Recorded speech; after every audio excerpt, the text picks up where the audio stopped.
Hello there, this is Rich from the Business News, just dropping by into Winnebago County for episode number 5. I recently visited Wagner Market in downtown Oshkosh. Wagner is a one-stop shop for your grocery, meat, and craft beer needs. Today I'm in Oshkosh with Chris Larson from Wagner Market. And Chris, what would your official title with Wagner Market be? I am one of the owners here, although if you come here, you're not as likely to see me as you are to see my wife and executive chef from Becca's restaurant here, because I do restaurant stuff and they do grocery stuff. But I like talking to you, so here I am. Yeah, very good. I actually have a background in grocery as well. Oh, good. I worked in a grocery store when I was growing up. So let's just stop the interview now and you can just start working. There you go. I do have some stories I can share.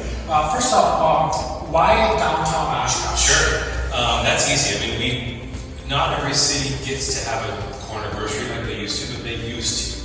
We think proper downtowns should have a grocery store, doesn't happen very often, but we very much sought out our downtown of our city to do this. Statistically, there are about 18,000 people who call the central city of Oshkosh home, and before we got here 8 years or so ago, there was no walkable grocery. We're going to walk around and look in a minute, and this isn't typical grocery, this isn't grocery for everybody, but you can make a store like this or an everyday grocery store, even though it's smaller, even though we don't have all of everything. You don't have 15 different tortilla chips, but you have the best tortilla chips. So that's sort of why we think we fill a lot of niches and tick a lot of boxes by being that in this area. And we have things that draw people downtown Oshkosh, so it's a benefit to the downtown. We hope by us being here as well. So your last name is Larson? Yes. So but it's called Wagner. So yes. Is there a story behind that? So you are standing in the city of Oshkosh's very first opera house, built by Captain William Wagner. I didn't know I was going to have all this answers, did you? That's a great answer.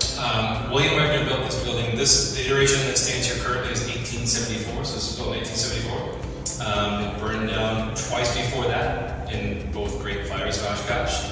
The third time the instructions to the architect was William Waters, famous guy around these parts, if you look up and find the name. But his instructions were make it so it cannot burn down again. So as you look, we'll walk around here more later, you're going to see lots of concrete and lots of barrel rolled stuff and lots of materials that weren't typically used. And it was built to be an opera house. It never was formally an opera house because the second he finished it, the Methodist Church approached him and said, "We need a church, we want this location. Will you sell it to us?" And he said, "Yeah, I'm done with this." And they were here for 99 years before they built another church across town.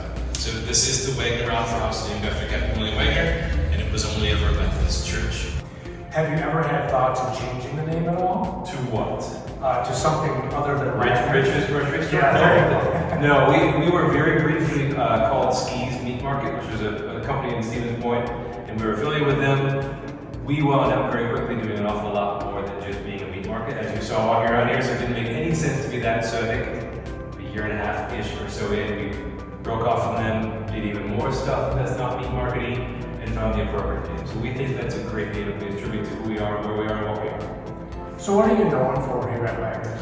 This is, so especially meat stuff is probably what it was again. We started as a meat market. There are, I think, 120 different flavors of bratwurst, typically 30 or 40 at a time. Steaks are all aged and cut in-house.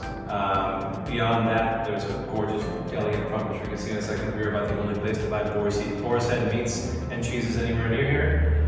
Scratch deli, so lasagna, meatloaf, salads, anything you might want, grab and go stuff in the same vein. And then there's 800 different types of craft beer here, a bunch of wine here, 100 plus types of Wisconsin cheese, all in about 5,000 square feet. So a little bit of everything. A little bit of everything you need to have a really good eating experience any day you want to. In my younger days of high school, I worked at a grocery store in a small town in the Upper Peninsula of Michigan. More specifically, one of my main duties included working in the meat room. I'd often see bratwurst being made, but never got to make them. That all changed July 6th when I traveled to Wagner Market in downtown Oshkosh. I tried my hand at spinning one of Wisconsin's most famous meats, a bratwurst. Hey, I didn't do so bad, or so I was told. You can try such flavors as gummy bear, yes, gummy bear, Bloody Mary, mac and cheese, jalapeno, and Jamaican me crazy. If I learned anything that day, it's pinch, spin forward, pinch, spin backward, repeat. So I'm here with Chris. Chris, I do have to tell you first off, this is not my first time in a basement shooting one of these videos. It's frightening. I don't want to know. Right, yeah, so I appreciate the opportunity. So down here you have, you're growing your own lettuce. Talk about like the why behind that. Sure. There's a lot to it. We've been out here for like 4 hours talking about it. You're just going to get a snippet. But we like locally sourced food. This, when we're thinking about it, is as close as you can get to local because this comes from here. It gets put in a bag and gets put directly in the case upstairs to buy immediately. So that is the safest, freshest, best way we think to get lettuce. Why lettuce though, not another vegetable? We do tomatoes. We didn't talk about it, but behind you is microgreens also. So tomatoes, microgreens, and lettuce are here. Lettuce for us is fast because of your environment. We get outside and all day long, but we go from seed to harvest in about 5 weeks, so it's pretty quick for us. And we need lots of lettuce, so it's a way for us to do that pretty rapidly.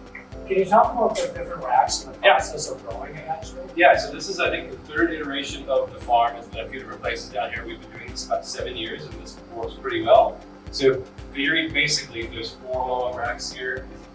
Get to the math that quickly, but I think there's 180 heads total, and each one is about a week's supply. So 4 racks, 1 per week we can harvest, and that's enough to be 1 SKU of lettuce upstairs all the time, for the most part.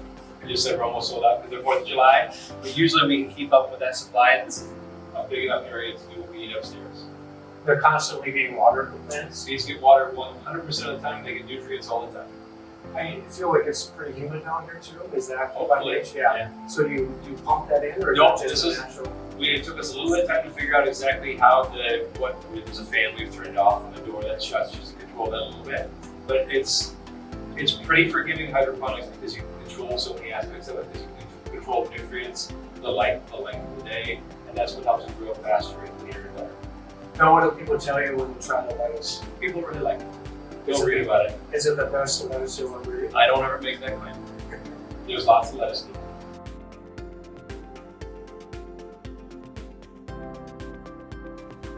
Until next time, Rich Palzewic from the Business News, signing off. As always, thanks for watching. Just dropping. Bye.